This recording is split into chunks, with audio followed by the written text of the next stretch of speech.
Salut à tous, bienvenue dans cette vidéo. Aujourd'hui, je vais vous parler d'un sujet qui est important pour moi. Je vais vous parler des livres, mais je ne vais pas vous parler des livres physiques, je vais vous parler des livres numériques ou des e-books. Grâce à Internet, on a cette chance de pouvoir profiter des livres numériques. Moi, j'ai beaucoup appris via les livres numériques. J'ai énormément appris, évidemment, avec les livres physiques. Mais aujourd'hui, je veux porter un regard précis sur les e-books du coup. Je vais faire une balance bénéfices et enfin avantages et désavantages des livres numériques et pour vous partager un peu ma vision des choses. Je trouve que c'est une très grosse opportunité. Bien sûr, tout n'est pas bon dans les livres numériques, mais je trouve que c'est important d'en parler quand même. Donc le premier point, je vais commencer par les points négatifs. Le premier point le négatif, ça va être de lire sur son écran. Bien sûr, on peut imprimer le livre numérique de notre choix, mais évidemment, c'est pas écologique. Et le fait de lire sur un écran, ça peut fatiguer assez rapidement. Moi, je sais que je préfère lire sur des livres physiques. Le deuxième côté négatif des livres numériques, c'est que la valeur perçue d'un livre est beaucoup plus faible qu'un livre physique parce que il y a une importance de l'objet et il y a beaucoup de lecteurs qui aiment toucher le papier. Moi, c'est mon cas d'ailleurs. J'aime bien avoir les livres physiques. D'ailleurs, ma bibliothèque l'argumente, enfin le prouve, parce que j'ai plus de 300 livres dans tout genre, toute catégorie, qui sont des livres physiques. Et j'en ai encore plus en livre numérique. L'avantage, je vais passer aux avantages maintenant.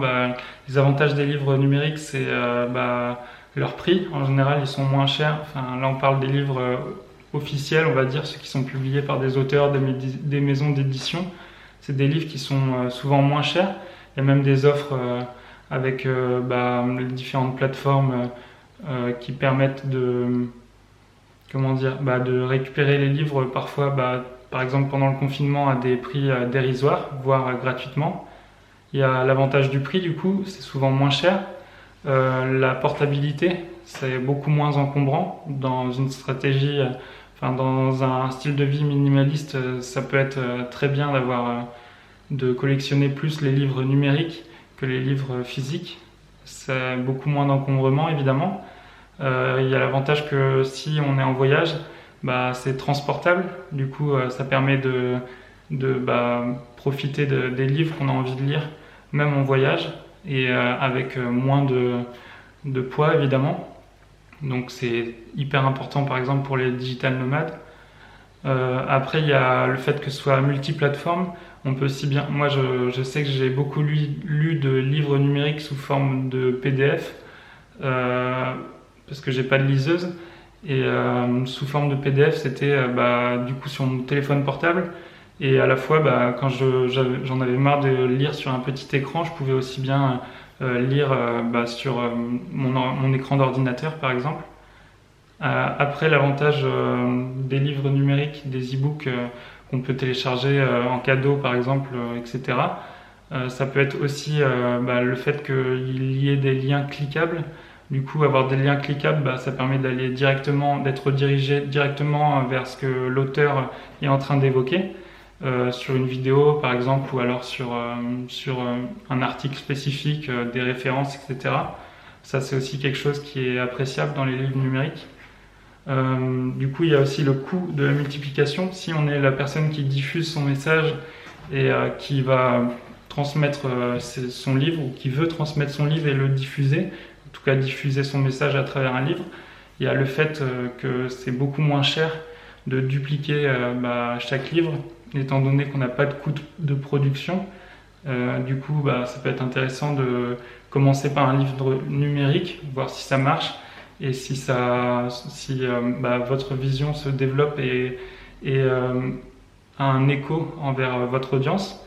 Et ensuite, pourquoi pas amener un livre physique, soit avec une maison d'édition, soit tout simplement un livre auto-publié, c'est-à-dire avec des plateformes comme Amazon qui vont imprimer à la demande les livres qui sont commandés par votre audience par exemple. Après, il y a le fait que les livres numériques, c'est beaucoup plus rapide à recevoir, c'est presque instantané. Une fois que la personne a demandé son livre, soit s'il est redirigé vers une plateforme de téléchargement, soit il reçoit son livre par mail. Enfin, il y a plein de méthodes, mais c'est presque instantané, c'est l'avantage. Et ensuite, il y a le fait que ce soit plus écologique, ça économise du papier. Puis voilà. Et puis dernier point, c'est le fait que sur les livres numériques, il est possible d'avoir des mises à jour, des corrections. C'est-à-dire que si on voit des fautes, mais si on voit par exemple quelque chose qui est plus à jour de nos jours, parce que le domaine ou le sujet auquel vous parlez, il y a des évolutions dans ce sujet, vous pouvez revenir sur votre livre et puis publier une mise à jour et puis soit l'offrir gratuitement ou alors faire une deuxième édition, etc. Voilà, ça c'était les points que j'ai vus, qui me sont sautés aux yeux assez rapidement là en y réfléchissant, et je voulais vous le partager. Si vous voyez des points négatifs ou positifs sur les livres numériques, je vous invite à les mettre en commentaire et puis à me dire votre vision de cette opportunité. Moi je la considère comme telle. Voilà. Si ce contenu vous a plu, je vous invite aussi à vous abonner à la chaîne YouTube et à regarder le lien qui sera en description. C'est un lien pour accéder à mes emails privés. C'est des emails où j'envoie toutes les astuces et les choses importantes à retenir des livres que je lis. Je les partage que là-dedans et c'est, je pense, la partie la plus intéressante. Même si je partage beaucoup de choses sur YouTube, c'est là qu'il faut aller voir. C'est vraiment avec les emails que vous pouvez avoir le maximum de valeur. Voilà, je vous dis à bientôt et puis bonne soirée ou bonne journée pour ceux qui regardent la vidéo en journée. Salut!